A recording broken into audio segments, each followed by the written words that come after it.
മാരകങ്ങളായിട്ടുള്ള വ്യാധികൾ വന്നോട്ടെ, എത്രയൊക്കെ മൂർച്ചയേറിയ വൈറസ് വന്നോട്ടെ, വിറുളിറ്റി കൂടിയ വൈറസ് വന്നോട്ടെ, നമ്മുടെ കയ്യിൽ രോഗപ്രതിരോധ ശേഷി ശക്തിയായിട്ടുള്ളത് ആണ് എങ്കിൽ നമ്മൾ ഒന്നിനെയും ഭയപ്പെടേണ്ട ആവശ്യമില്ല.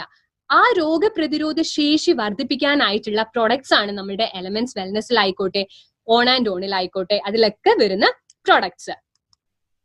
അപ്പം നമ്മൾക്കറിയാം പല വിധത്തിലുള്ള സിസ്റ്റംസ്, മെഡിസിൻസ് ആണ് നമ്മൾക്ക് ഉള്ളത്.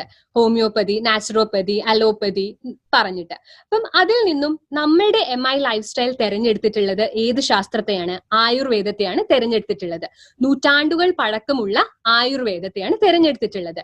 എന്തുകൊണ്ടാണ് ആയുർവേദത്തെ തെരഞ്ഞെടുത്തിട്ടുള്ളത്? അത്രയേറെ ആയുർവേദത്തിന് എന്ത് പ്രാധാന്യമാണ് ഉള്ളത്? ആയുർവേദത്തിന്റെ അടിസ്ഥാനം തന്നെ പറയുന്നത് സ്വസ്ഥസ്യ സ്വാസ്ഥ്യ സംരക്ഷണം ആതുരസ്യ വികാര പ്രശമനം ച എന്നാണ്. അതായത് രോഗമുള്ള ഒരുവന്റെ രോഗം മാറ്റുന്നതിനേക്കാൾ ഉപരി പ്രാധാന്യം ആയുർവേദം നൽകുന്നത് സ്വസ്ഥനായിരിക്കുന്ന ഒരുവന്റെ, ആരോഗ്യവാനായി ഇരിക്കുന്നവന്റെ ആരോഗ്യം കാത്ത് സംരക്ഷിക്കുന്നതിനാണ്. അത് തന്നെയാണ്, അതുകൊണ്ട് തന്നെയാണ് MI ലൈഫ് സ്റ്റൈൽ മാർക്കറ്റിംഗ് ആയുർവേദത്തെ തിരഞ്ഞെടുത്തിട്ടുള്ളത്. ആദ്യം മുതലേ ഞാൻ പറയുന്നുണ്ട്, നമ്മളുടെ എല്ലാ പ്രൊഡക്ട്സും വെൽനെസ്, ആരോഗ്യം പ്രദാനം ചെയ്യുന്നതാണ്. അല്ലാതെ രോഗം വന്ന രോഗികളെ ഈ പ്രൊഡക്റ്റ് ഉപയോഗിക്കൂ, നിങ്ങളുടെ രോഗം മാറും എന്നല്ല നമ്മൾ പറയുന്നത്. രോഗം വരാതിരിക്കാൻ ആരോഗ്യവാന്മാരായ ഒരു ജനതയെ സൃഷ്ടിക്കുക എന്നൊരു ലക്ഷ്യത്തോടു കൂടിയിട്ടാണ് നമ്മളുടെ എലമെന്റ്സ് വെൽനെസ് ആയിക്കോട്ടെ, ഓൺ ആൻഡ് ഓണിലുള്ള പ്രോഡക്ട്സ് ഒക്കെ വരുന്നത്. അതുകൊണ്ടാണ് ആയുർവേദം എന്ന മഹത്തായിട്ടുള്ള ദൈവികമായിട്ടുള്ള ആ ഒരു ശാസ്ത്രത്തെ തിരഞ്ഞെടുത്തിട്ടുള്ളത്. ഇന്ന് ഞാൻ വന്നിട്ടുള്ളത് ആയുഷ്വാസ് എന്ന അവലേഹം അല്ലെങ്കിൽ ലേഹ്യ ഫോമിലുള്ള ആയുഷ്വാസ് എന്ന പ്രൊഡക്റ്റ് ആയിട്ടാണ്. എലമെന്റ്സ് വെൽനെസിന്റെ ആയുഷ്വാസ് എന്ന പ്രൊഡക്റ്റ് ആയിട്ടാണ്. നമുക്കറിയാം എന്തുകൊണ്ടാണ് ആയുഷ്വാസ് എന്ന് പറയുമ്പോൾ പേര് പോലെ തന്നെ ശ്വാസ സംബന്ധമായിട്ടുള്ള പ്രശ്നങ്ങൾക്കുള്ള ഒരു ഉത്തമ പരിഹാരമാണ് ആയുഷ്വാസ്. എന്തുകൊണ്ടാണ് നമ്മുടെ ശ്വാസകോശത്തിന്റെ ആരോഗ്യത്തിൽ നമ്മൾ കൂടുതൽ ശ്രദ്ധ ചെലുത്തേണ്ടത് ഈ ഒരു കാലഘട്ടത്തിൽ? എന്തുകൊണ്ടാണ്? കാരണം നമ്മൾക്കറിയാം ഇന്ന് ഒരുപാട് വലിയ വലിയ ഫാക്ടറീസിൽ നിന്നും അല്ലെ പലതരത്തിലുള്ള മാരകങ്ങളായിട്ടുള്ള പുകയാണ്, ദുഷിച്ച വായുവാണ് അന്തരീക്ഷത്തിലേക്ക് വിടുന്നത്. അപ്പൊ അങ്ങനെ അന്തരീക്ഷത്തിലേക്ക് വിടുമ്പം എന്താണ് സംഭവിക്കുന്നത്? ആ വായു മുഴുവൻ മലിനമായി നമ്മൾ ആ വായുവാണ് ശ്വസിക്കുന്നത്. ഓക്സിജനിലൊക്കെ വളരെയധികം കുറവാണ് അനുഭവപ്പെട്ടിട്ടുള്ളത്. അപ്പൊ അത്തരത്തിലുള്ള മലിനമായിട്ടുള്ള ഒരു വായു നമ്മൾ ശ്വസിക്കുമ്പോൾ പലതരത്തിലുള്ള പ്രശ്നങ്ങൾ, നമ്മുടെ ശ്വാസകോശത്തിന് തന്നെ തകരാറാണ് അനുഭവപ്പെടുന്നത്. രണ്ടാമത്തേതായിട്ടുള്ളത്, നമ്മൾ എപ്പോഴും വീട് വൃത്തിയായിട്ട് സൂക്ഷിക്കും അല്ലെ? ടിവിയിലും സ്റ്റാൻഡിലും ഒക്കെയുള്ള പൊടിപടലങ്ങളൊക്കെ തുടച്ച് നീക്കുന്നതിൽ നമ്മൾ എല്ലാവരും വളരെ അധികം ശ്രദ്ധ കൊടുക്കുന്നവരാണ്. നമ്മളപ്പോ ശ്രദ്ധിച്ചാൽ തന്നെ അറിയാം, ഒരു 2 ദിവസം നമ്മൾ നമ്മളുടെ മേശയിലെയും സ്റ്റാൻഡിലെയും ഒക്കെ പൊടി തൊടിച്ച് കളഞ്ഞിട്ടുണ്ടെങ്കിൽ 3-ാമത്തെ ദിവസം അതിലെ പൊടിപടലങ്ങൾ വരുന്നുണ്ട് അല്ലെ? അപ്പൊ അത്രയേറെ പൊടിപടലങ്ങളാണ് നമ്മളുടെ ഈ വായുവില് നിറഞ്ഞിരിക്കുന്നത്. 3-ാമത്തേതായിട്ടുള്ളതാണ് പലതരത്തിലുള്ള വായുവിനാൽ മറ്റൊരാളിലേക്ക് പകരുന്നതായിട്ടുള്ള പലവിധ വ്യാധികൾ, എയർബോൺ ഡിസീസസ് എന്ന് പറയും. വായുവിലൂടെ ഇപ്പൊ തുമ്മുമ്പോൾ ബാക്ടീരിയാസ് വന്ന് അത്തരത്തിൽ വായുവിനാൽ പലതരത്തിലുള്ള വ്യാധികളാണ് ഇന്ന് ജനങ്ങളിൽ നിന്നും ജനങ്ങളിലേക്ക് പടർന്നുകൊണ്ടേ ഇരിക്കുന്നത്. അപ്പം ഇതൊക്കെ ഇങ്ങനെ അനുദിനം വർദ്ധിച്ചു കൊണ്ടുവരുന്ന ഈ ഒരു സാഹചര്യത്തിൽ നമ്മൾ എന്തുകൊണ്ടും നമ്മുടെ ശ്വാസകോശത്തിന്റെ ആരോഗ്യത്തിന് നമ്മൾ എന്തുകൊണ്ടും പ്രാധാന്യം നൽകേണ്ടതാണ്. ഇനി ശ്വാസതടസ്സം അല്ലെങ്കിൽ ശ്വാസകോശത്തിന്റെ ആരോഗ്യം നഷ്ടപ്പെടുമ്പോൾ ഉണ്ടാകുന്ന ലക്ഷണങ്ങൾ ഏതൊക്കെയാണെന്ന് നമുക്ക് നോക്കാം. ആദ്യത്തേതായിട്ടുള്ളതാണ് ചെറിയൊരു 2-3 സ്റ്റെപ്പ് കയറുമ്പോഴത്തേക്കും ഭയങ്കരത്തിൽ നമുക്ക് കിതക്കാൻ തുടങ്ങും. ബ്രീതിങ് ഒക്കെ വളരെയധികം ഫാസ്റ്റ് ആവാൻ വേണ്ടി തുടങ്ങും. ഒരു 3 സ്റ്റെപ്പ് കയറുമ്പോഴത്തേക്കും ആള് ക്ഷീണിച്ച് എന്ന് പറഞ്ഞിട്ട് നല്ലോണം ഫാസ്റ്റ് ആയിട്ട് കിതക്കാൻ തുടങ്ങും. അപ്പൊ ഇത് ഏറ്റവും ആദ്യത്തെ ഒരു ലക്ഷണമാണ് നമ്മളുടെ ശ്വാസകോശ സംബന്ധമായിട്ടുള്ള എന്തോ ഒരു പ്രശ്നം അയാൾ നേരിടുന്നു എന്നുള്ള ഒരു വാണിംഗ് ആയിട്ടുള്ള നമ്മൾക്ക് ചേതാവനി തരികയാണ്. വാണിംഗ് സിമ്പൽ ആണ് ആദ്യത്തേത്. ഇനി രണ്ടാമത്തേതാണ് അലർജിക് ബ്രോങ്കൈറ്റിസ് എന്ന് പറഞ്ഞിട്ട്. ഈ ചിത്രത്തിൽ നോക്കിയാൽ അറിയാം, നമ്മളുടെ ശ്വാസകോശത്തിൽ ചെറിയ പൈപ്പുകൾ പോലെ ബ്രോങ്ക്യൂൾസ് ആയിട്ടുണ്ട്. ഇപ്പൊ ഇപ്പുറത്തെ ഒരു പടത്തിൽ നോക്കിയാൽ അറിയാം, അത് അതിന്റെ ക്രോസ് സെക്ഷൻ ആണ്. ആ ഒരു ട്യൂബിന്റെ ക്രോസ് സെക്ഷൻ എപ്രകാരമാണ് ആ ഒരു ട്യൂബ് ഉള്ളത് എന്നാണ്. ആദ്യത്തേതാണ് നോർമൽ ആയിട്ടുള്ളത്, ആരോഗ്യമുള്ള ആ ബ്രോങ്കൈ. രണ്ടാമത്തേതിൽ മനസ്സിലാകാം നീർക്കെട്ട് വന്നിട്ടുള്ള ഒരു ബ്രോങ്കൈ. അപ്പൊ നീർക്കെട്ട് വന്നിട്ടുള്ളപ്പോൾ എന്താണ് അവിടെ സംഭവിച്ചിട്ടുള്ളത്? അത് നാരോ ആയി അല്ലെ, അതിന്റെ ആ ദ്വാരം കുറച്ചുകൂടി ചുരുങ്ങി. അപ്പൊ അതുവഴി എയർ അല്ലെങ്കിൽ ഓക്സിജൻ എല്ലായിടത്തേക്കും എത്തുവോ അത്തരത്തിൽ ഒരു നീർക്കെട്ട് വരികയാണെങ്കിൽ? ഒരിക്കലുമില്ല. അപ്പൊ അതിന്റെ അഭാവത്തിലാണ് ചുമ അല്ലെ, ബ്രോങ്കൈറ്റിസ്, ബ്രോങ്കസിന് വരുന്ന ഇൻഫ്ലമേഷൻ ആണ് ബ്രോങ്കൈറ്റിസ്. എന്തിന്റെ കൂടെയും ഐറ്റിസ്, ആർത്രൈറ്റിസ്, ടോൺസിലൈറ്റിസ് എന്നൊക്കെ പറയുമ്പോഴത്തേക്കും ടോൺസിൽസിൽ ഉണ്ടാകുന്ന നീർക്കെട്ട്, സന്ധികളിൽ ഉണ്ടാകുന്ന നീർക്കെട്ട്, ആർത്രൈറ്റിസ്, അങ്ങനെയാണ് ഐറ്റിസ് എന്ന് പറഞ്ഞിട്ടുണ്ടെങ്കിൽ ഇൻഫ്ലമേഷൻ.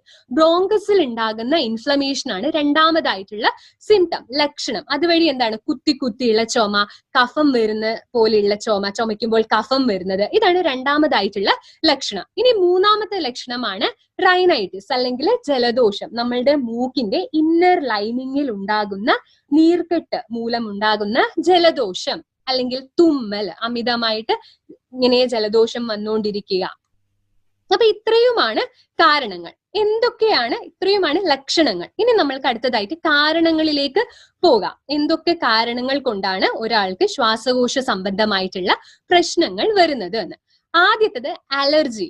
നമ്മൾ എപ്പോഴും പറഞ്ഞു കേട്ടിട്ടുള്ളതാണ് അല്ലെ. ഇപ്പം എന്താണ്, ഇപ്പം ചെറിയൊരു കാലാവസ്ഥയിൽ ഒരു വ്യത്യാസം വരുമ്പോഴത്തേക്കും ആൾക്കാർക്ക് എന്താണ്, തുമ്മല്, ജലദോഷം, പനി ഒക്കെ വരുന്നത്. അല്ലെങ്കിൽ എന്തെങ്കിലും ഒരു ചെറുങ്ങനെ, ഇപ്പൊ നമ്മളൊരു തൂവാല ഇപ്പം ഇവിടെ ഇങ്ങനെ അടിച്ചിട്ടുണ്ടെങ്കിൽ അതിലെ പൊടിപടലങ്ങൾ വരുമ്പോഴത്തേക്കും തൊട്ടടുത്ത് നിൽക്കുന്ന ആള് തുമ്മുന്നു. എന്നാൽ എല്ലാവരും തുമ്മുന്നുണ്ടോ? ഇല്ല. ആ ആള് കുറച്ചുകൂടി അലർജിക് ആയിട്ടുള്ള ആളാണ്. അപ്പൊ എന്താണ് ഈ അലർജി ഉണ്ടാകുന്ന സമയത്ത് എന്താണ് സംഭവിക്കുന്നത്? നമ്മളുടെ അതൊരു രോഗപ്രതിരോധനത്തിന്റെ മാർഗം തന്നെയാണ് ഈ അലർജി ഉണ്ടാകുമ്പോൾ കാണുന്ന ലക്ഷണങ്ങൾ. അതെങ്ങനെയാണെന്ന് നോക്കാം. നമ്മളുടെ ശരീരത്തിലുള്ള ഒരു സെല്ലാണ് മാസ്റ്റ് സെൽ. ഈ ചിത്രത്തിൽ നോക്കിയാൽ അറിയാം, മാസ്റ്റ് സെൽസ്. ഇത് രോഗപ്രതിരോധനത്തിന് വേണ്ടിയിട്ടുള്ള ഒരു കോശമാണ് മാസ്റ്റ് സെൽ. ഈ മാസ്റ്റ് സെൽസിൽ എന്തെങ്കിലും തരത്തിലുള്ള അലർജി, ഇപ്പം പൊടിപടലങ്ങളോ അല്ലെങ്കിൽ അറിയാം ചില ചെടികളുടെ പൂമ്പൊടി ഏൽക്കുമ്പം ആൾക്കാർക്ക് പറ്റില്ല. ഇപ്പം ബെല്ലാതകം പോലുള്ള മരത്തിന്റെയൊക്കെ അടുത്തുകൂടി പോകുമ്പം ചില ആൾക്കാർക്ക് ഭയങ്കരത്തിൽ അലർജിക് റിയാക്ഷൻസ് ആണ് കണ്ടുവരുന്നത്. അപ്പൊ അത്തരത്തിലുള്ള എന്തെങ്കിലും തരത്തിലുള്ള അലർജൻസ്, അലർജിക്ക് കാരണമാകുന്ന അലർജൻസ് ശരീരത്തിനകത്തേക്ക് കടക്കുകയാണെങ്കിൽ ഈ മാസ്റ്റ് സെൽസ് പൊട്ടും, ബേസ്റ്റ് ഔട്ട് ആവും. ബേസ്റ്റ് ഔട്ട് ചെയ്യുമ്പോൾ ആ ചിത്രത്തിൽ നോക്കിയാൽ അറിയാം, ബേസ്റ്റ് ഔട്ട് ആവുമ്പോഴത്തേക്കും അവിടെ നിന്നും ഹിസ്റ്റാമിൻ എന്ന് പറഞ്ഞിട്ടുള്ളതാണ് റിലീസ് ആവുന്നത്. ആ ഹിസ്റ്റമിൻ കാരണമാണ് നമ്മളുടെ ശരീരത്തിൽ കണ്ണു ചൊറിച്ചില്, അലർജി ഉണ്ടാകുമ്പോൾ കാണുന്നതായിട്ടുള്ള ലക്ഷണങ്ങളൊക്കെ വരുന്നത്. അത് ബ്രെയിനിലേക്ക് കൊടുക്കേണ്ട ഒരു അലാമിംഗ് സിഗ്നൽ ആണ്. എന്തോ ഒന്ന് കയറിയിട്ടുണ്ട്, വേഗം ശ്രദ്ധിക്കണം എന്നുള്ള ഒരു അലാമിംഗ് സിഗ്നൽ ആണ് നമ്മളുടെ ബ്രെയിനിലേക്ക് വിടുന്നത്. ഹിസ്റ്റാമിൻ ശരീരത്തിലേക്ക് വരുമ്പോഴാണ്, റിലീസ് ചെയ്യുമ്പോഴാണ് നമ്മൾക്ക് ഈ കണ്ണു ചൊറിച്ചിൽ ഉണ്ടാവുന്നത്, തുമ്മിക്കൊണ്ടേയിരിക്കുന്നത്, ജലദോഷം വരുന്നത്, സ്കിൻ റാഷസ് വരുന്നത്, ഇച്ചിങ്, ചൊറിച്ചിൽ വരുന്നത്. ഇതൊക്കെ അലർജിക്ക് റിയാക്ഷൻസ് ഉണ്ടാകുമ്പോൾ കാണുന്നതായിട്ടുള്ള ലക്ഷണങ്ങളാണ്. രണ്ടാമത്തേതാണ് വീക്ക് ആയിട്ടുള്ള ശ്വാസകോശം, ഭയങ്കര ക്ഷീണിച്ച ശ്വാസകോശം. മൂന്നാമത്തേതാണ് ജെനറ്റിക് റീസൺ, പാരമ്പര്യമായിട്ട്. ഇപ്പം വീട്ടില് അമ്മൂമ്മയ്ക്കോ അപ്പൂപ്പനോ ഒക്കെ ശ്വാസകോശ സംബന്ധമായിട്ടുള്ള ഇപ്പൊ ആസ്മയോ അത്തരത്തിലുള്ള എന്തെങ്കിലും രോഗങ്ങൾ ഉണ്ടായിട്ടുണ്ട് എങ്കിൽ കുട്ടികൾക്കും ഭാവിയുള്ള തലമുറയ്ക്കും അത് വന്നതായിട്ട് കണ്ടിട്ടുണ്ട്. അതാണ് ജെനറ്റിക് ഡിസോർഡേഴ്സ് അല്ലെങ്കിൽ ഹെറിഡിറ്ററി ഡിസോർഡേഴ്സ് എന്ന് പറയുന്നത്. തലമുറകളായി കൈമാറി വരുന്നതായിട്ടുള്ള രോഗം. ഇത് മൂന്നെണ്ണമാണ് പ്രധാനമായിട്ടും ഈ പറഞ്ഞ ശ്വാസകോശ സംബന്ധമായിട്ടുള്ള പ്രശ്നങ്ങൾക്ക് കാരണം എന്ന് പറയുന്നത്. ഇനി ഇതിനായിട്ട് നമ്മൾക്ക് പലതരത്തിലുള്ള മാർഗങ്ങളാണ്, ഇപ്പം ശ്വാസകോശ സംബന്ധമായിട്ടുള്ള പ്രശ്നങ്ങൾ വരുമ്പോൾ നമ്മൾ പലതരത്തിലുള്ള മാർഗങ്ങളാണ് സ്വീകരിക്കുന്നത്. ഒന്നാമത്തേതാണ് ഇൻഹെയിലേഴ്സ്. ഒരുപാട് പേഷ്യൻസ് ആണ് ഇൻഹെയിലേഴ്സ് ഉപയോഗിക്കുന്നത്. ഇങ്ങനെ വർഷങ്ങളായിട്ട് ചില ആൾക്കാരെ കണ്ടിട്ടുണ്ട്. ചില പേഷ്യൻസ് വരുന്നുണ്ട്, 10ാമത്തെ വയസ്സ് മുതലേ അലർജിക്ക്, ആസ്മയുള്ള കുട്ടിയാണ്, 10ാമത്തെ വയസ്സ് മുതലേ ഇൻഹെയിലർ ഉപയോഗിക്കുന്നത്. അത്തരത്തിൽ 10ാമത്തെ വയസ്സ് മുതൽ ഉപയോഗിച്ച ആ ഒരു കുട്ടി 50ാമത്തെ പോട്ടെ 30ാമത്തെ ഒക്കെ വയസ്സിലേക്ക് എത്തുമ്പോഴത്തേക്കും പല തരത്തിലുള്ള സൈഡ് എഫക്ട്സ് ആണ് അവരിൽ ഉണ്ടാകുന്നത്. പക്ഷെ അപ്പോഴത്തേക്കും എന്തായി, ആ ഇൻഹെയിലറുമായിട്ട് ആ ഒരു വ്യക്തി അടിമപ്പെടുകയാണ് ചെയ്യുന്നത്. ആ ഇൻഹെയിലർ ഇല്ലാതെ ആ വ്യക്തിക്ക് ഓർക്കാൻ കൂടി പറ്റുന്നില്ല. എപ്പോഴും കയ്യിൽ കരുതിയിരിക്കും. പെട്ടെന്ന് എന്തെങ്കിലും കോൾഡ് വന്നിട്ടുണ്ടെങ്കിലോ പെട്ടെന്ന് തണുപ്പ് ഒരു കാറ്റടിച്ചിട്ടുണ്ടെങ്കിൽ ആൾക്ക് പേടിയാണ്, അല്ലെങ്കിൽ പുറത്തേക്ക് പോകുമ്പോൾ ഓടിക്കൊണ്ടിരിക്കുമ്പോൾ ഒക്കെ പേടിയാണ് ആൾക്കാർക്ക്. ആ ഒരു പേടി ഉള്ളതുകൊണ്ട് തന്നെ എപ്പോഴും കയ്യിൽ ഇൻഹെയിലർ കരുതിയിരിക്കും. ചെറിയൊരു ലക്ഷണം തുടങ്ങുമ്പോഴത്തേക്കും ഇൻഹെയിലർ യൂസ് ചെയ്യും. അങ്ങനെ വർഷങ്ങളായി യൂസ് ചെയ്യുന്ന ആൾക്കാരിൽ പല വിധത്തിലുള്ള പ്രശ്നങ്ങളാണ്, സൈഡ് എഫക്ട്സ് ആണ്, പാർശ്വഫലങ്ങളാണ് കണ്ടുവരുന്നുള്ളത്. രണ്ടാമത്തേതാണ് ആന്റി ഹിസ്റ്റമിൻസ്. ഒരുപാട് ആന്റി ഹിസ്റ്റമിൻസ് അടങ്ങിയിട്ടുള്ള ടാബ്ലറ്റ്സുകളാണ് നൽകുന്നത്. ഹിസ്റ്റമിൻസ് ഞാൻ നേരത്തെ പറഞ്ഞു, പ്രതിരോധനത്തിന്റെ ഭാഗമായിട്ട് പുറപ്പെടുവിക്കുന്നതാണ് ഹിസ്റ്റമൈൻസ്. അപ്പം ആന്റി ഹിസ്റ്റമൈൻസ് കൊടുക്കുകയാണ് ചെയ്യുന്നത്. നമുക്ക് ഒരു ഉദാഹരണം നോക്കാം. ഇപ്പം ഒരു പൈപ്പ് പൊട്ടിക്കിടക്കുകയാണ്. അപ്പൊ അതുവഴി ഒരുപാട് വെള്ളം ഇങ്ങനെ വന്നുകൊണ്ടിരിക്കുന്നു, പല ഭാഗങ്ങളിലേക്ക് പോയിക്കൊണ്ടിരിക്കുന്നു. അപ്പൊ ഒരാൾ വന്ന് അയ്യോ ഇവിടെയൊക്കെ നനഞ്ഞു പോവുകയാണല്ലോ, ഒരു 2-3 കല്ലെടുത്തിട്ട് അവിടെ വെച്ചു. ഇനി ഇങ്ങോട്ടേക്ക് സ്പ്രെഡ് ആവണ്ട എന്ന് വിചാരിച്ച് 2-3 കല്ലെടുത്ത് അതിനെ തടഞ്ഞു നിർത്തി. അപ്പൊ എന്താ സംഭവിക്കുക? ആ വഴി വെള്ളം പോവില്ല, ബാക്കിയുള്ള വഴികളിലൂടെ വെള്ളം പോവും. അപ്പം ആ ഒരു മാർഗമാണ് ഇവിടെ സ്വീകരിച്ചിട്ടുള്ളത്, ആന്റി ഹിസ്റ്റമൈൻസ്. ഹിസ്റ്റമൈൻസ് റിലീസ് ആവുന്നതിന് എതിരെ പ്രവർത്തിക്കുകയാണ് ആന്റി ഹിസ്റ്റമൈൻസ് ചെയ്യുന്നത്. അതേസമയം ഈ വെള്ളം ഇങ്ങനെ പൈപ്പ് പൊട്ടി വെള്ളം പോകുമ്പോൾ നമ്മൾ എന്താണ് ശരിക്കും ചെയ്യേണ്ടത്? പൈപ്പ് പൊട്ടിയത് കൊണ്ടല്ലേ വെള്ളം വീഴുന്നത്. അപ്പൊ ആ പൊട്ടിയ പൈപ്പിനെ നേരെ ആക്കിയിട്ടുണ്ടെങ്കിൽ പിന്നെ വെള്ളം വീഴുവോ? ഒരിക്കലും ഇല്ല. അപ്പൊ ആ വെള്ളം ശരിയാക്കുന്നു എന്ന് പറയുമ്പോൾ ആന്റി ഹിസ്റ്റമിൻസ് കൊടുത്തത് കൊണ്ട് കാര്യമുണ്ടോ? ആ മാസ്റ്റ് സെൽസ് പൊട്ടുന്നത് കൊണ്ടാണല്ലോ, എന്തോ ഒരു അലർജൻസ് വന്നതുകൊണ്ട് mast cells burst ആവുമ്പോഴാണ് histamine release ആവുന്നത്. അപ്പൊ ഈ ബേസ്റ്റ് ആവുന്ന ഹിസ്റ്റമൈൻസിനെതിരെ പ്രവർത്തിക്കുന്ന മരുന്ന് കൊടുത്തിട്ട് കാര്യമുണ്ടോ? ആ കാരണത്തെ നമ്മൾ ട്രീറ്റ് ചെയ്യാതെ, അല്ലെങ്കിൽ കാരണത്തില് പ്രവർത്തിക്കാൻ കെൽപ്പുള്ള ഔഷധങ്ങൾ കൊടുക്കാതെ കാര്യമാകുന്ന അല്ലെങ്കിൽ ലക്ഷണങ്ങൾക്ക് വെറുതെ മരുന്ന് കൊടുത്തിട്ട് വല്ല പ്രയോജനവും ഉണ്ടോ? ഒരിക്കലും ഇല്ല. അടുത്തതായിട്ടുള്ളതാണ് ഒരുപാട് ആന്റിബയോട്ടിക്സ്, ബാക്ടീരിയാസിനെതിരെ പ്രവർത്തിക്കുന്ന ആന്റിബയോട്ടിക്സ്. ഇതിനും വളരെയധികം വർഷങ്ങളായിട്ട് ഇങ്ങനെ ഉപയോഗിച്ചുകൊണ്ടിരിക്കുമ്പോൾ പലതരത്തിലുള്ള പാർശ്വഫലങ്ങളാണ് കാണുന്നത്. നാലാമത്തേതാണ് നെബുലൈസേഷൻ. ഈ നാലാമത്തെ ചിത്രത്തിൽ നോക്കിയിട്ടുണ്ടെങ്കിൽ അറിയാം, ഒരു മാസ്ക് പോലെ വെച്ചിട്ട് മെഡിസിൻസിന്റെ വേപ്പേഴ്സ് ആണ് ആൾക്ക് കടത്തിവിടുന്നത്, നെബുലൈസേഷൻ എന്ന് പറഞ്ഞിട്ടുള്ളത്. ഇതിലും ഒരുപാട് പാർശ്വഫലങ്ങളൊക്കെയാണ് ഉള്ളത്. ഇനി ഈ പറയുന്ന വഴികളിലൊക്കെ ഒരുപാട് എക്സ്പെൻസീവ് ആയിട്ടുള്ളതാണ്. നമ്മൾ വളരെ ദീർഘകാലങ്ങളായിട്ട് ഉപയോഗിച്ചുകൊണ്ടിരിക്കുമ്പോൾ പല തരത്തിലുള്ള പാർശ്വഫലങ്ങൾ ഉണ്ടാകുന്നു. അതേപോലെ തന്നെ അത് നമ്മൾക്കൊരു ഹാബിറ്റ് ആയിട്ട് വരികയാണ്. ഞാൻ പറഞ്ഞു, ഇൻഹെയിലർ 10ാമത്തെ വയസ്സിൽ ഇൻഹെയിലർ ഉപയോഗിച്ചിട്ടുള്ള ഒരു കുട്ടിക്ക് 20-30 വയസ്സിലൊന്നും അത് നിർത്തുന്ന കാര്യത്തെ പറ്റി ചിന്തിക്കാൻ പോലും പറ്റുന്നില്ല. അതൊരു ഹാബിറ്റ് ആയിട്ട്, അത് ആളുടെ ദിനചര്യയിൽ ഉൾപ്പെടുന്നതായിട്ടാണ് വരുന്നത്. ഒരു ഹാബിറ്റ് ഫോമിംഗ് ആയിട്ടാണ് കാണുന്നത്. ഇതിനൊക്കെ ഇത്തരത്തിൽ ഒരു സൈഡ് എഫക്ട്സും ഇല്ലാതെ ആയുർവേദത്തിൽ വളരെ ഫലപ്രദമായിട്ടുള്ള രീതിയിലാണ് ഈ പറയുന്ന ശ്വാസകോശ സംബന്ധമായിട്ടുള്ള പ്രശ്നങ്ങളെ നേരിടാനായിട്ടുള്ള മാർഗം ആയുർവേദത്തിൽ പറഞ്ഞിട്ടുള്ളത്. അത് തന്നെയാണ് നമ്മളുടെ എലമെന്റ്സ് വെൽനെസ് കൊണ്ടുവന്നിട്ടുള്ളത്, ആയുശ്വാസ് എന്ന് പറഞ്ഞിട്ടുള്ള ആ ഒരു അവലേഹത്തിൽ വഴി. നമുക്ക് നോക്കാം അതിലുള്ള ഇൻഗ്രീഡിയൻസ്, ഏതൊക്കെ ഔഷധങ്ങളാണ് ചേർന്നിട്ടുള്ളത്, അവ എപ്രകാരമാണ് പ്രവർത്തിക്കുന്നത്, ശ്വാസകോശത്തിന് വേണ്ട ആരോഗ്യം എപ്രകാരമാണ് പ്രദാനം ചെയ്യുന്നത് എന്ന് നമുക്ക് നോക്കാം. ആദ്യമായിട്ടുള്ളതാണ് ഉണക്കമുന്തിരി, അതേപോലെ തന്നെ നെന്മേനി വാഗ എന്ന് പറയുന്നത്.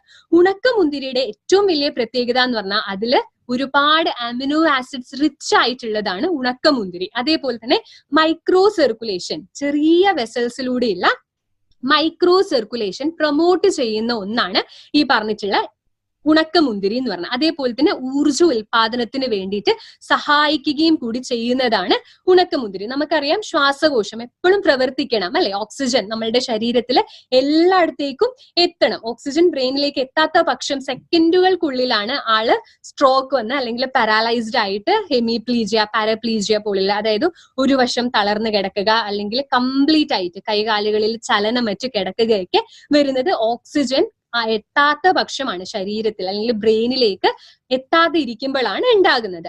അപ്പം ഊർജ്ജ ഉൽപാദനത്തിന് വേണ്ടിയിട്ട്, അപ്പൊ ഇത്തരത്തിൽ പ്രവർത്തിക്കുന്ന ഈ ശ്വാസകോശത്തിന്റെ ആരോഗ്യം സംരക്ഷിക്കേണ്ടത് വളരെ പ്രധാനമുള്ള ഒരു കാര്യമാണ്. അതിനായിട്ടാണ് ഇവിടെ നെന്മേനി വാഗ ഉപയോഗിച്ചിട്ടുള്ളത്. നെന്മേനി വാഗയ്ക്ക് അലർജിക്ക് എതിരെ പ്രവർത്തിക്കാനായിട്ടുള്ള ഒരു കഴിവാണ് നെന്മേനി വാഗയ്ക്ക് ഉള്ളത്.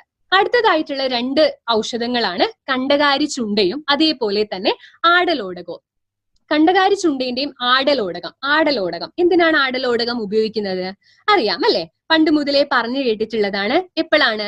കഫം അല്ലെ, കുത്തിയുള്ള ചുമയ്ക്ക് ഒക്കെയാണ് ആടലോടകം ഇട്ട് തിളപ്പിച്ച വെള്ളം കുടിക്കുക അല്ലെങ്കിൽ കഷായം വെച്ച് കുടിക്കുക ഒക്കെ ചെയ്യുന്നത്. ആടലോടകം ആയുർവേദത്തിൽ രക്തപിത്തം എന്ന് പറയുന്ന അവസ്ഥയ്ക്ക് ഏറ്റവും ഉത്തമം എന്ന് പറഞ്ഞിട്ടുള്ള ഏറ്റവും ഉത്തമം എന്ന് പറഞ്ഞിട്ടുള്ള ഔഷധമാണ് ആടലോടകം. രക്തപിത്തം എന്ന് പറഞ്ഞിട്ടുണ്ടെങ്കിൽ എന്താണ്? രക്തപിത്തം എന്ന് പറഞ്ഞിട്ടുണ്ടെങ്കിൽ ഊർധ്വ അധോ മാർഗങ്ങളിലൂടെ, അതായത് മൂക്കിലൂടെയോ വായിലൂടെയോ ഒക്കെ രക്തം പുറത്തേക്ക് പോകുന്ന അവസ്ഥ. അതേപോലെ ഗുദത്തിലൂടെ, മൂത്രത്തിലൂടെയൊക്കെ രക്തം പുറത്തേക്ക് പോകുക എന്ന് പറഞ്ഞാൽ അത്രയും സിവിയർ ആയിട്ടുള്ള, അത്രയും മാരകമായിട്ടുള്ള രോഗാവസ്ഥയിൽ ഏറ്റവും ഉത്തമമായിട്ട് പറഞ്ഞിട്ടുള്ളത് എന്ന് പറയുമ്പോൾ നമ്മൾക്ക് ഏത് രോഗവുമായിട്ട് അത് കോറിലേറ്റ് ചെയ്യാനായിട്ട് സാധിക്കും? TB അല്ലെ, ട്യൂബർകുലോസിസിലാണ് ചുമച്ച് ആള് രക്തം തുപ്പുന്നത് അല്ലെങ്കിൽ രക്തം ഛർദിക്കുന്നത്. അത്തരത്തിൽ അത്രയും മാരകമായി പോകാവുന്ന ഒരു രോഗത്തിന്റെ ഉത്തമം എന്ന് പറഞ്ഞിട്ടുള്ള ഒരു ഔഷധമാണ് നമ്മളുടെ ആയുശ്വാസിൽ ഉൾപ്പെടുത്തിയിട്ടുള്ളത്. അതേപോലെ തന്നെ ഞാൻ നേരത്തെ കാണിച്ചു ബ്രോങ്കിയ ഒക്കെ ചുരുങ്ങി വരുന്നത്, അതൊക്കെ ഡൈലേറ്റ് ചെയ്യാൻ, അതൊക്കെ വികസിപ്പിക്കാനും ആ കഫത്തെ, ആ നീർക്കെട്ടിന് എതിരെ പ്രവർത്തിക്കാനും കഫത്തെ പുറത്തേക്ക് തള്ളാനും കളയാനും ഒക്കെയുള്ള കഴിവാണ് കണ്ടകാരി ചുണ്ടിക്കും അതേപോലെ തന്നെ ആടലോടകത്തിനും ഉള്ളത്. അടുത്തതായിട്ടുള്ളതാണ് ഇരട്ടി മധുരം, അതുപോലെ തന്നെ മരമഞ്ഞൾ. ഇരട്ടി മധുരം ഒരുപാട് ഇമ്മ്യൂണിറ്റി ബൂസ്റ്റർ ആണ്, നമ്മളുടെ രോഗപ്രതിരോധ ശേഷി വർദ്ധിപ്പിക്കുന്നതായിട്ടുള്ള കഴിവുള്ളതാണ്, ഇൻഫെക്ഷൻസിനെതിരെ പ്രവർത്തിക്കാൻ കഴിവുള്ളതാണ്, കഫത്തെ പുറത്തേക്ക് കളയാനായിട്ട് കഴിവുള്ളതാണ്. അതേപോലെ തന്നെ സ്വര്യമാണ്, നമ്മളുടെ സൗണ്ട് ഒക്കെ കുറച്ചുകൂടി സ്വീറ്റ്, കുറച്ചുകൂടി മധുരമാക്കാനായിട്ടുള്ള ഒരു കഴിവുള്ളതാണ് ഇരട്ടി മധുരത്തിന്.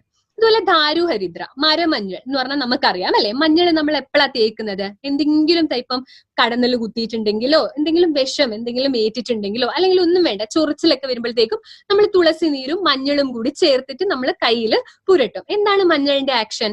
ആന്റി ഇൻഫെക്റ്റീവ്, ആന്റി ബാക്ടീരിയൽ ആയിട്ടുള്ള ആക്ഷൻ ആണ് മഞ്ഞളിനുള്ളത്. അതുകൊണ്ട് തന്നെയാണ് മഞ്ഞൾ, ഇപ്പം ഞാൻ പറഞ്ഞു, ഇപ്പൊ അമിതമായിട്ട് നമ്മളുടെ ലങ്സിൽ, നമ്മുടെ ശ്വാസകോശത്തിലും ഒക്കെ കഫം വന്ന് നിറയുമ്പോഴത്തേക്കും അവിടെ ഒരുപാട് ബാക്ടീരിയാസിനൊക്കെ വളരാനായിട്ടുള്ള ഒരു സാഹചര്യമാണ് അവിടെ ഉണ്ടാകുന്നത്. അപ്പൊ അങ്ങനെ ബാക്ടീരിയാസ് നിറയുമ്പോൾ അതിനെതിരെ പ്രവർത്തിക്കുന്ന ഒരു ഔഷധം നമ്മളുടെ ഈ പ്രൊഡക്റ്റിൽ വേണം. അതിനായിട്ടാണ് നമ്മൾ ഇവിടെ മരമഞ്ഞൾ എന്ന ഔഷധം ഇതിൽ ചേർത്തിട്ടുള്ളത്.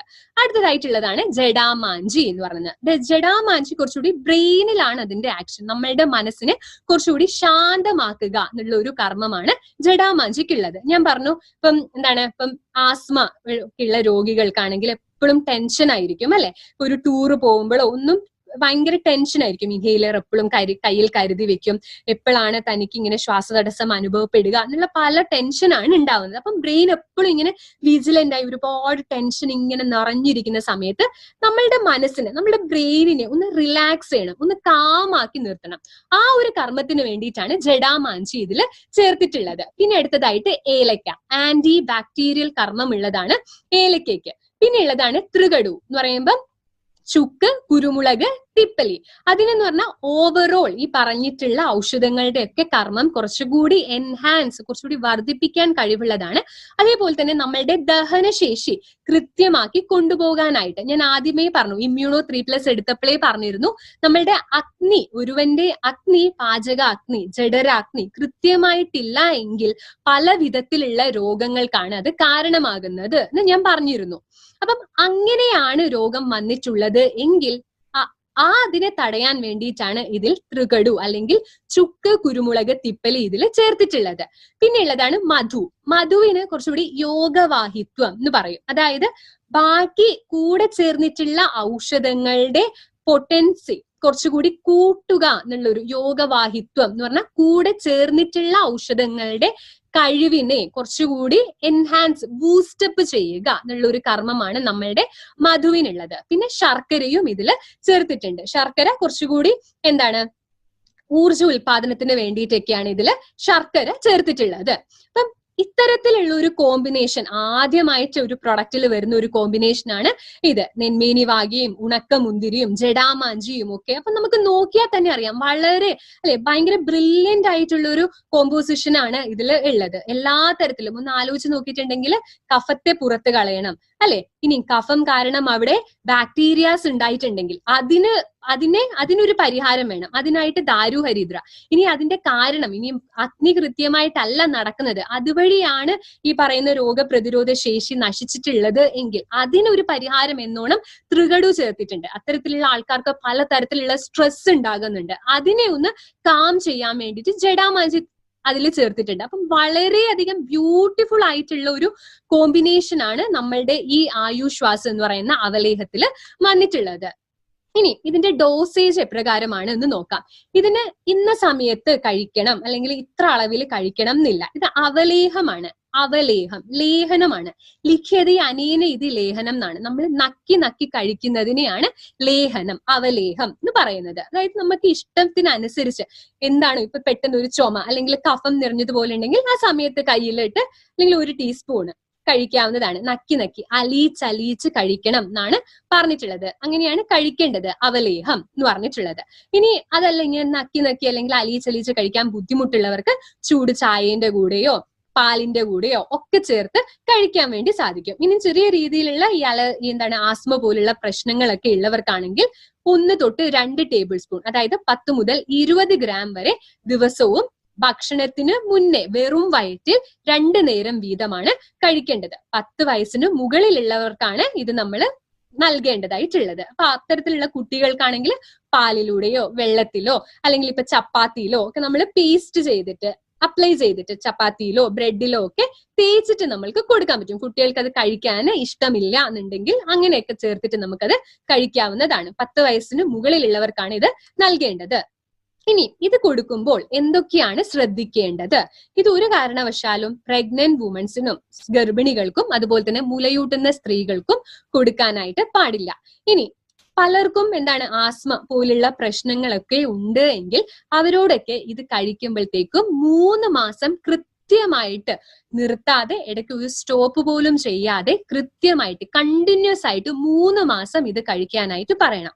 4ാമത്തെ മാസം ഈ പറഞ്ഞ വ്യക്തിയിൽ ആസ്മ, ശ്വാസതടസ്സം കാണുന്നില്ല എന്നുണ്ടെങ്കിൽ അത് നിർത്താൻ പറയാം. അല്ല 4ാമത്തെ മാസവും ചെറിയ രീതിയിൽ ഉണ്ട് എന്നുണ്ടെങ്കിൽ 4ാമത്തെ മാസവും കൃത്യമായിട്ട് ഇത് കഴിക്കണം. 5ാമത്തെ മാസം മുതൽ കുറഞ്ഞു വരികയാണെങ്കിലാണ് നിർത്തേണ്ടത്. അപ്പം 3 മാസം കൃത്യമായിട്ട് കഴിക്കാനായിട്ട് പറയണം. അല്ലാതെ 1 മാസം കഴിച്ചു കുറഞ്ഞിട്ടില്ല നിർത്താം എന്ന് പറഞ്ഞിട്ടല്ല. ഇത് ആക്ട് ചെയ്യാൻ, ഇത് കാലപ്പഴക്കം ചെല്ലും തോറും ആ ഒരു രോഗം മാറാനുള്ള സാധ്യത കുറഞ്ഞു വരികയാണ് ചെയ്യുന്നത്. അപ്പം 3 മാസത്തോളം കൃത്യമായിട്ട് കഴിക്കാനായിട്ട് പറയണം.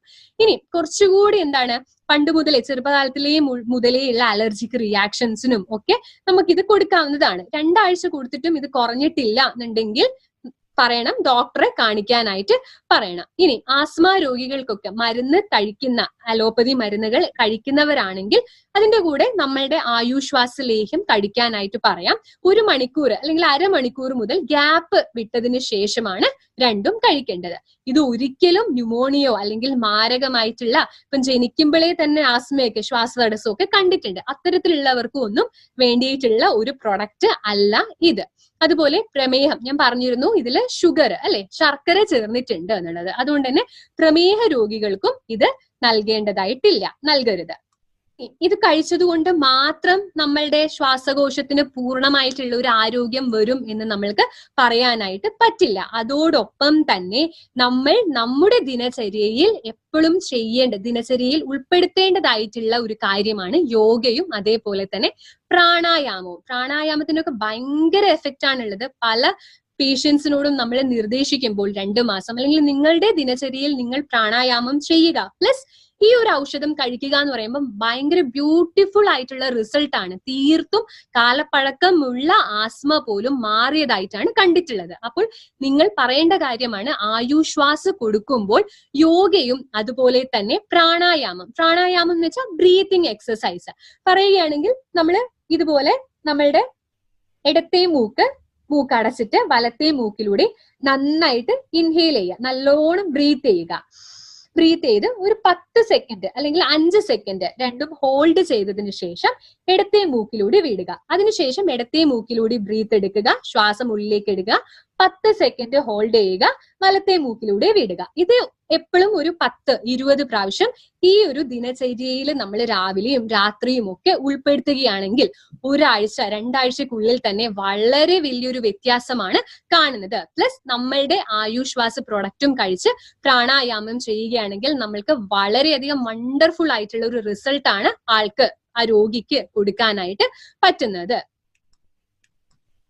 അപ്പൊ ഇത്രയുമാണ് എലമെന്റ്സ് വെൽനെസിന്റെ ആയുശ്വാസ് എന്ന് പറഞ്ഞിട്ടുള്ള നമ്മളുടെ പ്രൊഡക്റ്റിന്റെ ഗുണങ്ങളും അത് ആർക്കൊക്കെ കൊടുക്കാൻ പാടില്ല, അത് എപ്രകാരമാണ് ഈ പറഞ്ഞ ശ്വാസകോശത്തിന്റെ ആരോഗ്യത്തിൽ പ്രവർത്തിക്കുന്നത് എന്നൊക്കെ നമ്മൾ നോക്കി.